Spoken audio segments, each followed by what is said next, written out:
gas has reacted to the recent protest by ex-militants against an alleged attempt by some contractors to take over their jobs. Both the national body and the Delta State chapter of the association insist that the claims of the protesters who laid siege on the Delta State government house are totally false. The group explains that its major concern is for youths in these communities to be engaged directly. About a week ago, a group of ex-militants under the federal government's amnesty program stormed the gates of the government house in Asaba, the Delta State capital, in protest. Their grievance? An alleged attempt to discharge them from their current jobs of pipeline surveillance.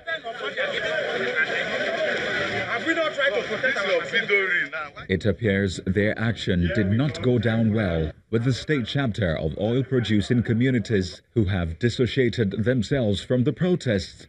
For them, the priority is different. The major concern of the OSCOM, therefore, is to ensure that the direct indigenes of those communities housing these critical facilities, pipelines, are engaged directly, instead of previous cases whereby persons were engaged from outside those communities being imported from where oil and gas is not producing. Apart from insisting that pipeline surveillance is solely the collective responsibility of host communities, the group also distances itself from politics. In our struggle, over the years, these persons that has come to protest, are they part of us? No. They are not. And we don't want the issue to be politicized. With Nigeria's heavy dependence on oil and its fluctuating global price, it is expected that all concerned parties will work together to maintain the peace and prosperity of the region.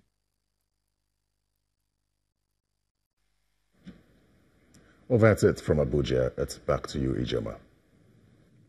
Thanks a lot, Terry. The crisis rocking the Imo State chapter of the All Progressives Congress has taken a new dimension. The state governor, who has had a running battle with the party's chairman, is challenging the party and the Independent National Electoral Commission on the authenticity of the court order that informs INEC decision to publish the party's candidate's name in Imo State. Governor Okorocha made the allegation while addressing the media in Owerri, the state capital, earlier today. Recent publication of names, information reaching me shows that that actually a fake court order was used in removing the name of the candidate of APC in Imo State, which is Uchewosu. And that report seemed to be very authentic, and that is what INEC may have relied on to have done what they did, because as at that day in the morning, from morning till about 4 o'clock, the name of Uchewosu was still there to be published, in line with the 2 court orders supporting his candidature, and warning INEC and APC from removing his name. But around 7 o'clock, news started filtering in that his name has been changed and the name of the other candidate has been published. And when we were required to know, we were told there was a court order, and digging deep, we found out that that court order does not exist anywhere in any court of competent jurisdiction. So this is a test of integrity on INEC to really tell the world what was the reason behind disregarding the court order and publishing the name of a candidate who did not win the primaries. Now, all efforts to get the reaction of Senator Hope Uzodinma to this development have been unsuccessful so far. A 33,000-litre diesel tanker stationed along Lafia-Kadurka Road in Nasarawa State has exploded after it collided with a truck conveying cattle. There are no reports of any casualties, but a number of cows were burnt to death and there was heavy traffic along the highway. The fire has been put out after the intervention of the State Fire Service. The accident left several commuters stranded while emergency services were seen making efforts to clear the road. Now, the aftermath of the attacks by militia suspected to be herdsmen on farmlands in Benue State has led to farmers abandoning their primary responsibility of ensuring food supply to the nation. This situation has not been helped by the floods that washed away farmlands, also affecting production and supply. On our big story tonight, our correspondent Orelu Ashonibare looks at the situation threatening the Benue State food basket of the nation.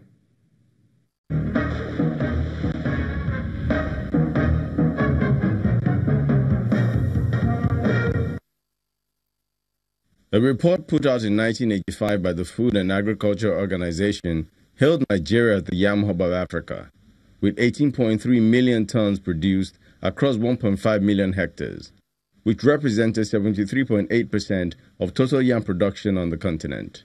A record it has steadily maintained over time, and in 2008, the figures in output doubled, surpassing that of Côte d'Ivoire and Ghana.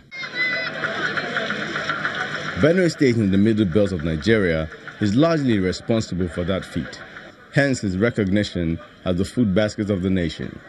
And reports on the state's yam output attest to that. But in recent times, this achievement has dipped drastically, threatening the food supply of not just Nigeria, but everywhere the demand for yam lies.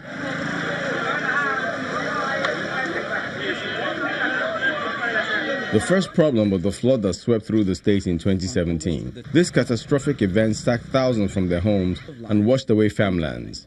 This reduced in no small measure the yam and other food supply across board. The second is more of a man-made complication, and that is the dispute between farmers and herdsmen. Many lives have been lost to this crisis. Farmers abandoned their farmlands and cows took over, devouring crops, with yam high on the menu. This farmer is trying to return to her best with regards to cultivation, but admits that the devastation caused by the cows makes it difficult. If I am to measure, if it were 100%, I think we just have about just 35% of the land now cultivated. The Special Advisor on Nutrition and Food Security to the Benue State government further hits on the significance this problem caused. One of the things people don't understand is, yam seeds are very difficult to come by. And so that these farmers have stored the yam seeds that have been harvested, and now it's being fed to the cattle. And so it increases the degree of difficulty of getting yam seeds in the next planting season. Early this year, the federal government inaugurated a committee to look into food security, a move the Minister of Information says will reap desired results. Our target is to achieve self-sufficiency in our paddy production in 2 years, that is by 2020.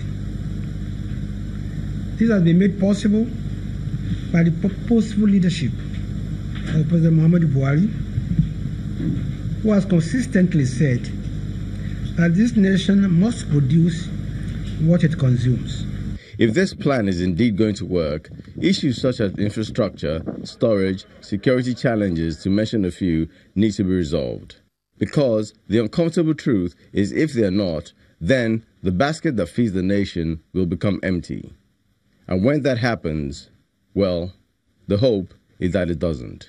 For the big story, Orelu Ashonibare, Channels Television News.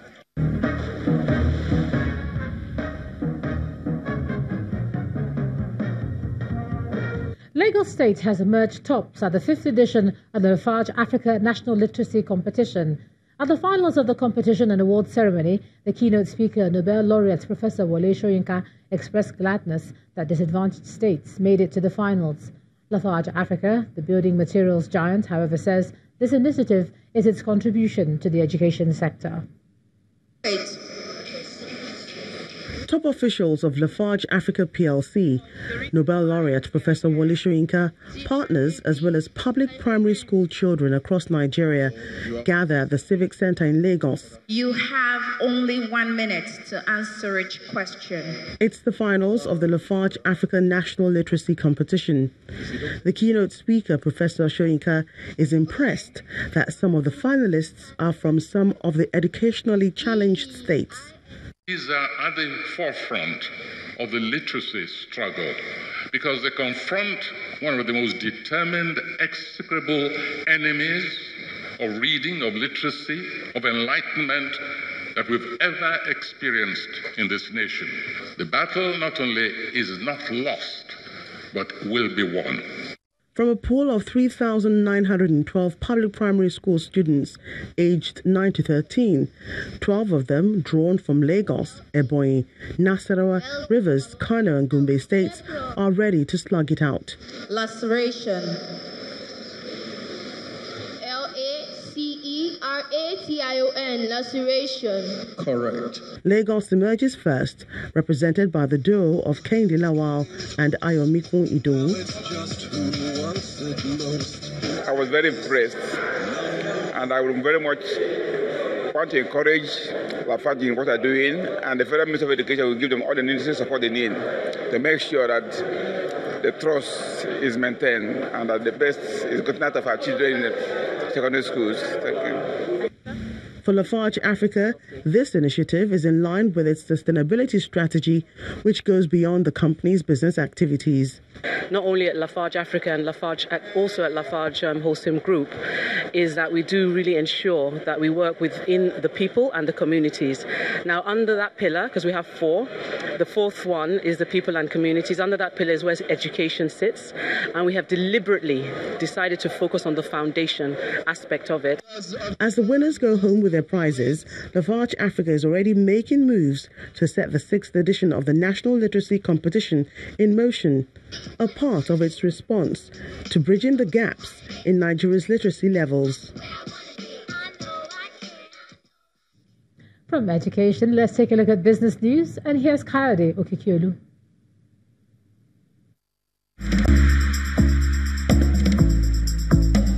You first. First Bank.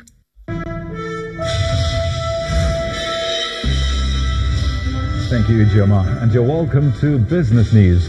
President Muhammadu Buhari has given approval for the 20-year renewal of 3 oil mining licenses belonging to indigenous oil and gas firm Seplat Petroleum Development Company PLC.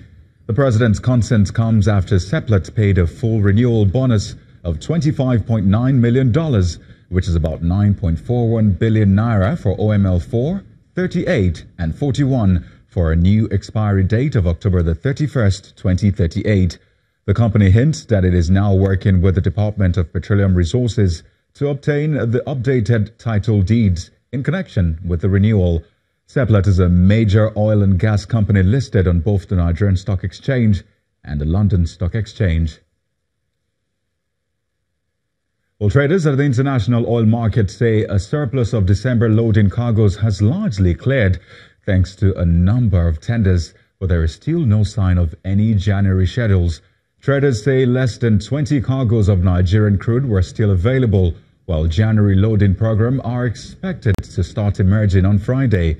Industry survey indicates that Bonny was being shown at a premium to dated Brent of $1.60 to $1.70 a barrel, and forecasts at $1.70. Meanwhile, only a handful of Bonny Light, Kwa Ibo and forecasts cargoes were left, as December loading Bonga was set to be sold out. More business stories. The Vice President, Professor Yemi Osinbajo, says over 2 million artisans, petty traders and less privileged Nigerians are expected to benefit from the Trader Money Initiative of the APC-led administration, and this is part of measures to eradicate poverty in the country. Professor Osinbajo made this known after visiting traders at the Bodija and Oje markets in Ibadan, the Oyo State capital, to flag off another phase of the initiative. The Vice President, who was received at the Alakia Airport, Ibadan, by the Oyo State Governor, Abiola Ajimobi, and members of his cabinet, explains that over 1 million Nigerians have already benefited from the scheme.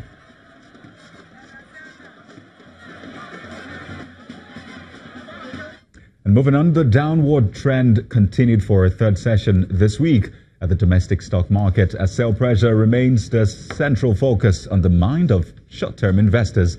Let's now join Chimezi Obiwagu for a summary of today's trading activities.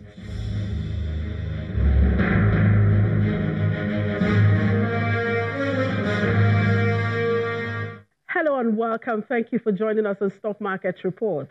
The bears have maintained their grip on the equities market as the overall index fell deeper into the red, down 0.76% today. The major names in the banking sector are to be blamed for this performance, as the likes of GT Bank and Zenith. Even on the sector indices chart, the banking sector took a heavy beating, down a whopping 3.34%. In 2,595 deals, a little over 349 million shares were traded, valued at about 2.5 billion naira. Again, the banks were the major contributors to the overall volume, as we can see on the top trades chart, where Diamond Bank is in the lead. The Tier 2 lender continues to be on offer, as investors are yet to be cleared on the rumor that the bank is in acquisition talk with Access Bank, even though the bank had issued a statement on that. As it is now, traders are simply on the lookout for a one-off positive trigger, and until then, their fingers remain crossed. And that was the stock market report. I'm Chimezie Obi Iwago. Back to you, Kayode. Thank you, Chimezie. On a global scale, European stock markets ended Thursday's trading session mostly lower, following the resignation of several British cabinet members over UK Prime Minister Theresa May's Brexit deal. But let's find out how the rest of the markets ended the day.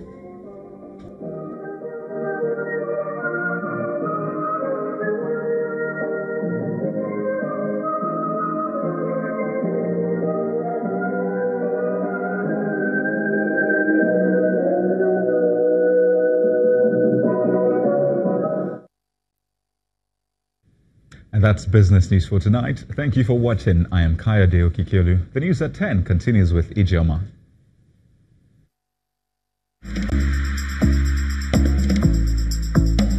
You first. First Bank. Thanks, Kayode. Still ahead on the news at 10, English Premier League clubs agree in principle to introduce video assistant referees next season. That's on sports. Just stay with us.